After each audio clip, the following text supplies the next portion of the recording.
ഞാൻ ഈ ഒരു ചെറു സന്ദേശം റെക്കോർഡ് ചെയ്യുന്നത് നിങ്ങൾ ദൈവത്താൽ സ്നേഹിക്കപ്പെടുന്ന ഒരു ജാതിയാണ്, ഒരു വ്യക്തിയാണ് എന്ന് പറയാനാണ്.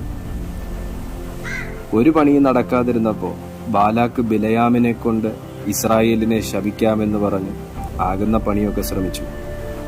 പക്ഷേ ആർക്ക് നേരെ തിരിക്കാൻ ശ്രമിച്ചോ അവരുടെ ദൈവമായ യഹോവ ശപിക്കാൻ വന്നവന് കൊടുത്ത അരുളപ്പാടിതാണ്: നീ ആ ജനത്തെ ശപിക്കരുത്, പ്രാകുകയും ചെയ്യരുത്. ആ ജനത്തെ ഞാൻ അനുഗ്രഹിച്ചിരിക്കുന്നു.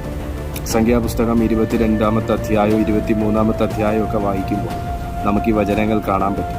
സുഹൃത്തെ, നീ ദൈവത്താൽ അനുഗ്രഹിക്കപ്പെട്ട ഒരു വ്യക്തിയാണെങ്കിൽ ഇനി നിനക്കെതിരെ ഒരു വംശത്തെ തന്നെ കൊണ്ടുവന്ന് ശപിക്കാൻ ശ്രമിച്ചാലും പ്രാകാൻ ശ്രമിച്ചാലും നിനക്കെതിരെയോ തലമുറകൾക്കെതിരെയോ എന്തൊക്കെ പറഞ്ഞാലും അതൊന്നും ഫലിക്കത്തില്ല. കാരണം ദൈവത്തിൻ്റെ അനുഗ്രഹം നിന്റെ മേലിരിക്കുന്നു.